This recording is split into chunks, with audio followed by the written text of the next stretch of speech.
మీ అందరికీ ఎదురు పడాలనుకుని కూడా ఎదురు పడే ధైర్యం చేయలేకపోయాను మావయ్య గారు. మేమంతా ఉన్నా కూడా అక్కడ నువ్వు అనాథలా ఉండడం ఏంటొదినా? కనీసం నువ్వు పెద్దమ్మకైనా ఎదురుపడాలి కదా. అప్పుడు నా పరిస్థితి అలాంటిది వివేక్. ఎవరితో నా బాధ పంచుకోవాలో తెలియక ఒంటరిగా ఉండిపోయాను. నాతో అయినా చెప్పుండొచ్చు కదక్కా, ఎందుకిలా చేశావు? అంత బాధ నువ్వు ఒక్కదానివే భరించావా? అయినా ఇప్పుడు మనం ఆలోచించాల్సింది జరిగిపోయిన విషయం గురించి కాదు, జరగాల్సిన దాని గురించి.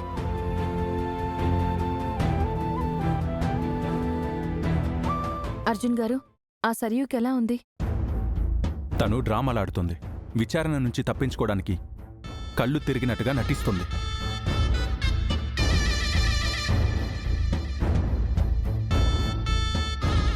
వాళ్ళు ఎన్ని నాటకాలాడినా చివరికి నిజం బయటపడక తప్పదు. ఈరోజు ఖచ్చితంగా మనకి అనుకూలంగా తీర్పొస్తుంది. కానీ మనం నిరూపించాల్సిన విషయాలు ఇంకా చాలా ఉన్నాయి లక్ష్మి. ఆ సరయునే వెనకుండి ఇదంతా నడిపించిందంటే ఆశ్చర్యంగా ఉంది. తను మొదటి నుంచి మన మీద పగ పెట్టుకుని ఉంది పెదనాన్న. అన్ని విషయాల్లోనూ మనకు అడ్డొస్తుంది. లాయర్ నా సరియు పెట్టుంటే ఖచ్చితంగా పార్వతిని కూడా తనే అరేంజ్ చేసుంటుంది. తనే అరేంజ్ చేసింది, అది పక్కా. ఇందాకే నాకు ఒక ఆలోచన వచ్చింది. వివేక్, నువ్వు ఒక పని చేయాలి.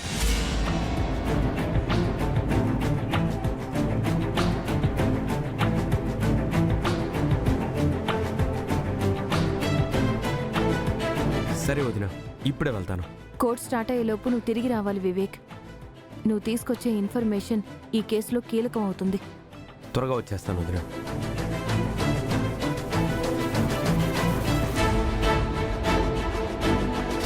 మిత్రతో మాట్లాడావా లక్ష్మి? దేని గురించి అర్జున్ గారు? అదే మున్నార్లో నువ్వు భాస్కర్ ఇంట్లో ఉన్న విషయం గురించి. అవునమ్మా, ఆ విషయం నువ్వు మిత్రతో మాట్లాడాలి. ఇప్పుడే క్లియర్ చేసుకుంటే బెటర్. ఆల్రెడీ ఆయన అర్థం చేసుకున్నారు మావయ్య గారు. కోర్టులో చెప్పాను కదా. మళ్ళీ ఒకసారి వివరంగా చెప్పక్క.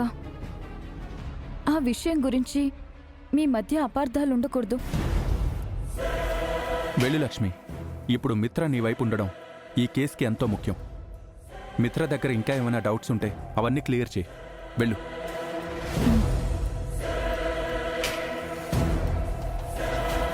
మేడం, నాకు చాలా భయంగా ఉంది. మీరేమో ఇంట్లో మాత్రం నటిస్తే చాలు అన్నారు, ఇప్పుడేమో కోర్టు చుట్టూ తిప్పుతున్నారు.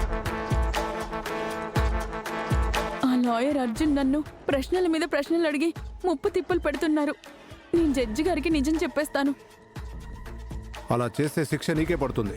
నా ఒక్కదానికి ఎందుకు పడుతుంది? మీ అందరి పేర్లు చెప్తాను. మా పేర్లు బయటకొస్తే నువ్వు చచ్చిపోతావు. ఏంటి మేడం, అప్పుడేమో డబ్బుల కోసం నటించడానికి ఒప్పుకున్నాను, ఇప్పుడేమో చంపేస్తానంటున్నారు. ముందా ఏడు పాపు. మనం ఇంకా కేసు ఓడిపోలేదు. ఏంటి లాయర్ గారు, మనమే గెలుస్తాం కదా? 50-50 ఛాన్సెస్ మాత్రమే ఉన్నాయి. ఆ అర్జున్ ఎక్కడ లేని పాయింట్లన్నీ తీసుకొస్తున్నాడు.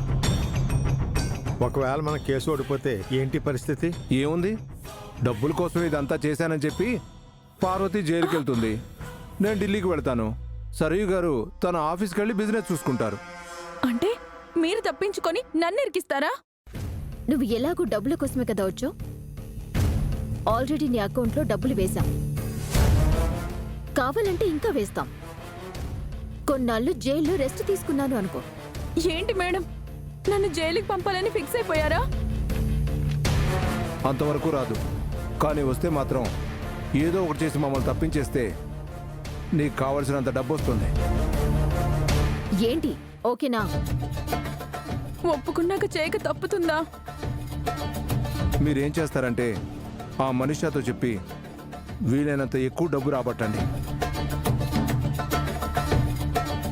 ఇప్పుడు అందరికీ న్యాయం జరుగుతుంది.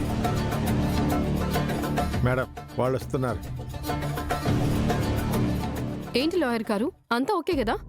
అంతా ఓకే, కానీ డబ్బులు అడుగుతున్నారు. అదేంటి, ఆల్రెడీ ఇచ్చాం కదా. అది అడ్వాన్స్ మాత్రమే. బ్యాలెన్స్ పేమెంట్ ఈరోజు సెటిల్ చేయండి. ఏంటి సరియు ఇది, బ్యాలెన్స్ అమౌంట్ అంటున్నారు?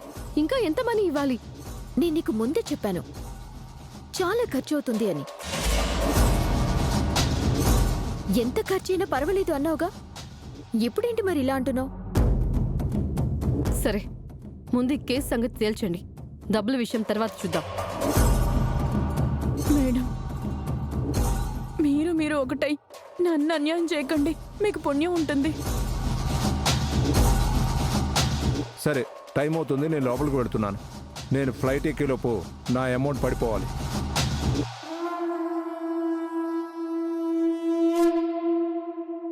చూడండి మేడం, జరగకూడదు జరిగి నేను జైలుకి వెళ్లాల్సి వస్తే మాత్రం నా డబ్బులు కూడా నా అకౌంట్లో పడాలి.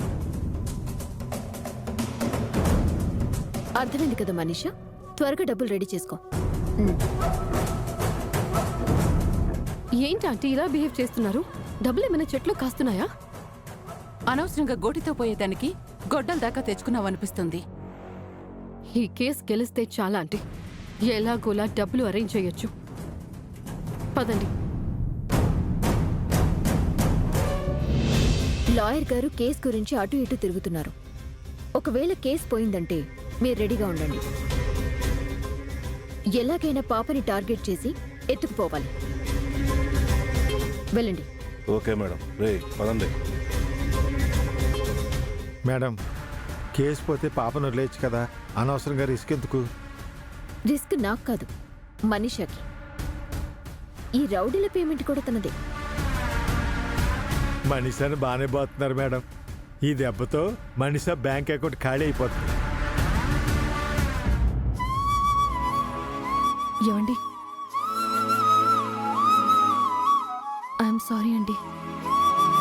ఎందుకు? అదే, నేను భాస్కర్ అనే ఇంట్లో ఉన్న విషయం మీ దగ్గర దాచినందుకు. ఈరోజు కోర్టులో ఆ ప్రస్తావన వస్తుందని నాకు నిన్ననే తెలుసు. రాత్రే మీతో చెప్దామనుకున్నాను, కానీ కోర్టులో న్యాయదేవత ముందు ఆ నిజం ఒప్పుకుంటే దానికి ఇంపార్టెన్స్ ఉంటుందని ఈరోజు చెప్పాను. ఎన్ని రోజులు ఆ నిజాన్ని ఎందుకు దాచానంటే, నువ్వేం చెప్పాల్సిన అవసరం లేదు, నాకు అర్థమైంది. కానీ ఈ విషయం నువ్వు ఎప్పుడో చెప్పుండాల్సిందే. అనవసరంగా ఇన్నాళ్ళు నీలోనే దాచుకొని బాధపడ్డావు. అంటే నా మీద మీకు కోపంగా లేదా? ఉంది. నువ్వు ఇంకో నిజాన్ని కూడా దాచావు.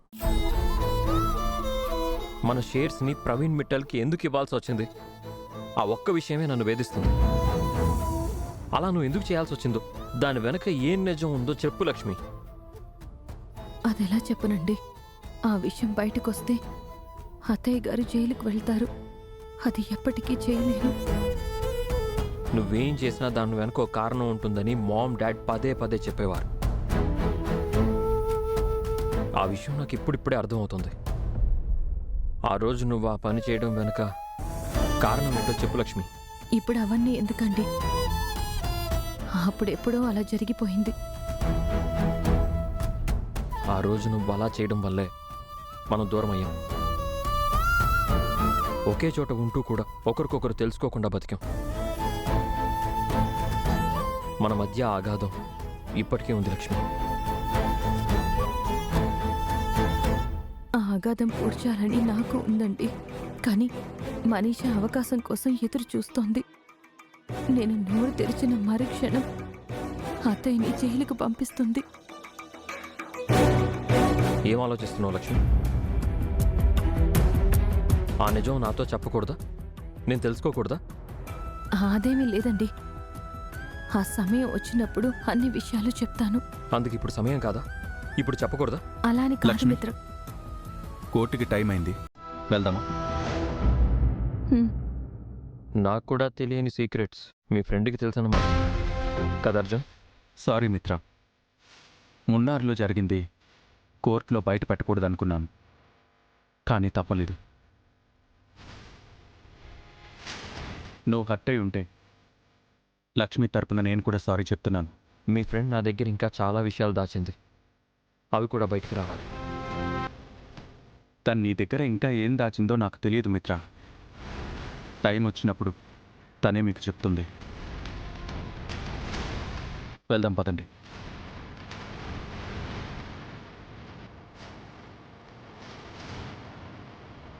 లక్ష్మి, వివేక్ ఒకసారి ఫోన్ చేయి, తను త్వరగా రావాలి. అలాగే అర్జున్ గారు.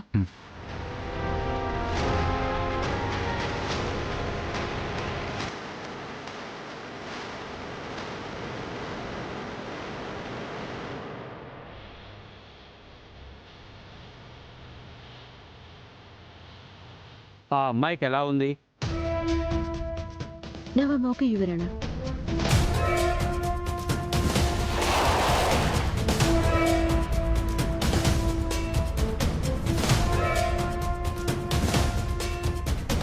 సారీ మిలాడ్, మిస్ సరయు బీపీతో బాధపడుతోంది. లాయర్ అర్జున్ తనను విపరీతంగా ఒత్తిడి చేయడం మూలంగా ఆమెకు బీపీ ఎక్కువై స్ప్రో తప్పింది. లేదు యువర్ ఆనర్, నేను ఆమె నుంచి నిజాల్ని రాబట్టాలనుకున్నాను, కానీ వారు కేసుని తప్పుదో పట్టించడానికి స్పృహ తప్పినట్టు నాటకమాడారు.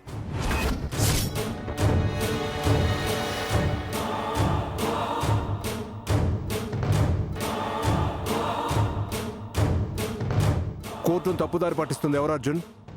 మీరా మేమా? నిజాలు రాబట్టాలి అన్నారు. ఇప్పటి వరకు మీరు ఏ నిజం నిరూపించారు? ఆ ప్రయత్నంలోనే ఉన్నాం. ఇంకెంతసేపు ప్రయత్నిస్తారు? ఇంకెంత గడువు కావాలి మీకు?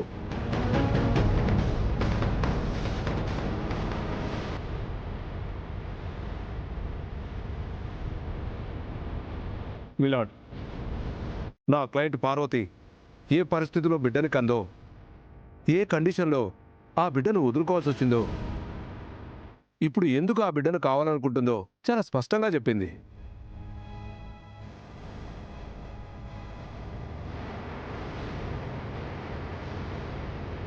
లక్కీ పాప నా క్లయింట్ కూతురే అని, ఆ పాపని మిత్రానందనికి దత్తత ఇచ్చానని హెడ్ నర్స్ సుశీల సాక్ష్యం కూడా చెప్పింది.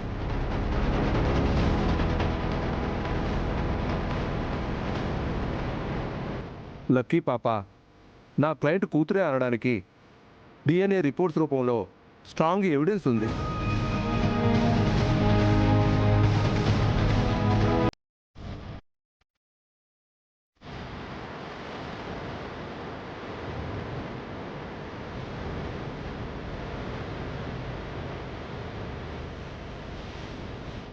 మేము ఇన్ని రకాల ఆధారాలను చూపించాం. వీటికి వ్యతిరేకంగా అర్జున్ ఒక్క సాక్ష్యమైన కోర్టు వారికి చూపించారా? ఇది కేవలం మన సమయాన్ని వృధా చేయడం తప్ప మరొకటి కాదు.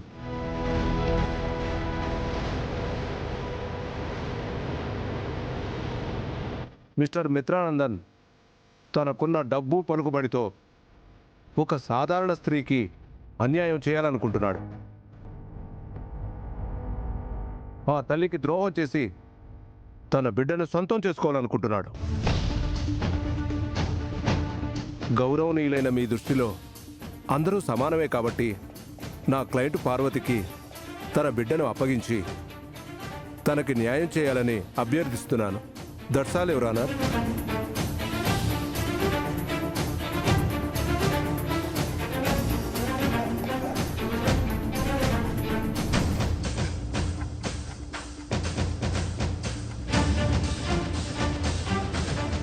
మిస్టర్ అర్జున్, మీరింకా చెప్పదలుచుకున్నది ఏమైనా ఉందా?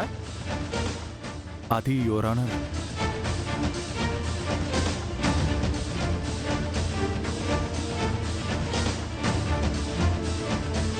కోర్టు సమయాన్ని వృధా చేయకుండా త్వరగా చెప్పండి.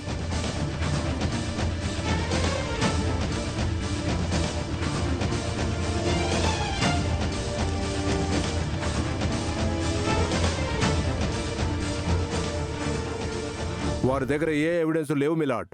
నా క్లయింట్ని మరింతసేపు క్షోభ పెట్టకుండా త్వరగా తీర్పు చెప్పండి.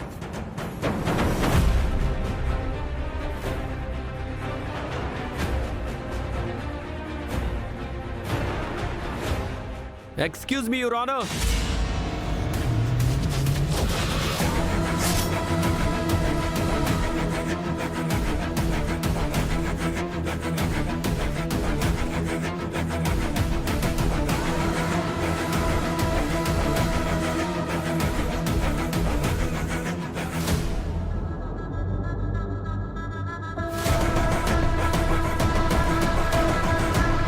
ఆంటీ, ఆ పేపర్స్ ఏంటి? లక్ష్మి మళ్ళీ ఏదో కొంప ముంచిపోతున్నట్టుంది.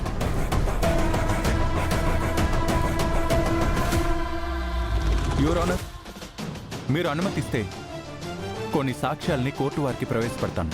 ప్రొసీడ్. పార్వతి గారిని బోన్లోకి ప్రవేశపెట్టవలసిందిగా కోరుతున్నాను. పార్వతి, పార్వతి, పార్వతి.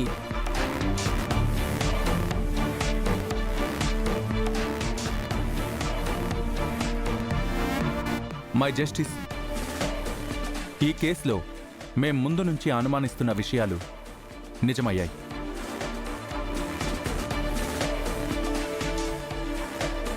ముందుగా లాయర్ చాణక్య గారు చెప్పినట్టు ఈ కేసు ఆయన ఫ్రీగా వాదించలేదు.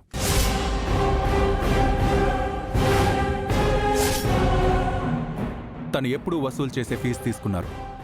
Objection your honour. మీ ఖర్చులన్నీ సరయు గారే స్పాన్సర్ చేసినట్టు ఇదివరకే ప్రూవ్ చేశాను సార్.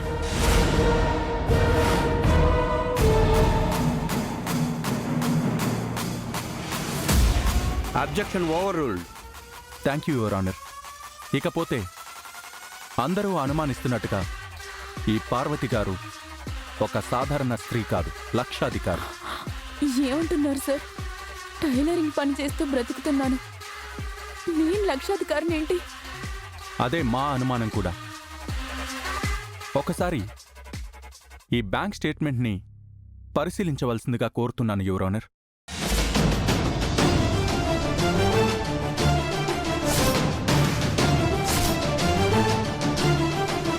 పార్వతి గారి అకౌంట్లో 3 విడతలుగా 10 లక్షల రూపాయలు జమ అయ్యాయి.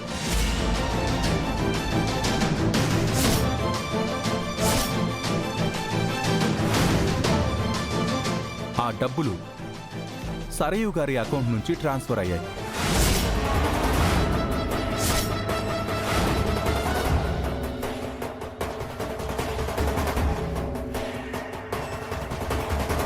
ఇంకా బ్యాంక్ అకౌంట్లో తన పేరు ఒకసారి చూడండి యువర్ ఆనర్. ఈవిడ పేరు దేవి అనుంది.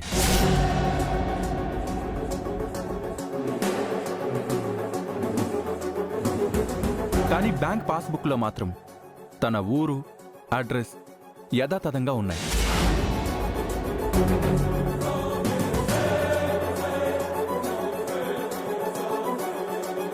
అంటే తన పేరు పార్వతి కాదు, దేవి.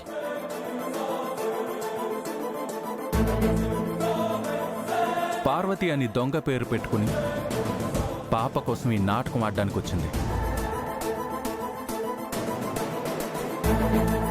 ఈ పేపర్ కూడా ఒకసారి పరిశీలించండి యువర్ ఆనర్.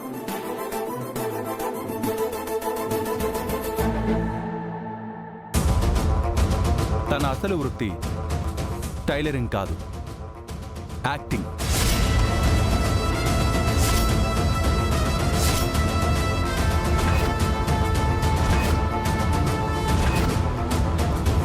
ఆర్టిస్ట్ అసోసియేషన్లో తన మెంబర్షిప్ కార్డు కూడా ఉంది.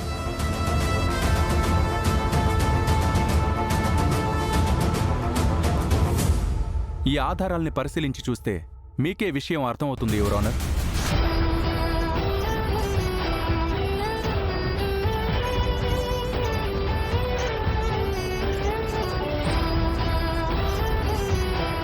మిస్ సరియు మిత్రానందన్ గారికి బిజినెస్ రైవల్. మిత్ర గారి కంపెనీ మీద కన్నేసి అది దక్కించుకోలేక మిత్ర గారి మీద కక్ష కట్టి ఎలాగైనా పగ సాధించాలనుకున్నారు.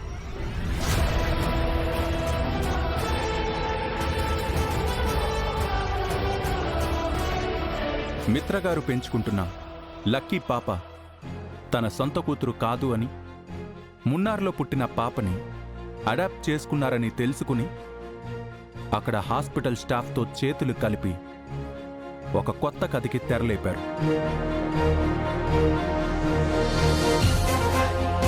పార్వతి అనే కొత్త క్యారెక్టర్ని క్రియేట్ చేసి దేవి అనే ఈ ఆర్టిస్ట్ చేత ఆ వేషం వేయించి లక్కీ పాపను మిత్రకు దూరం చేసి మిత్రని ఎమోషనల్గా డౌన్ చేయాలనుకున్నారు.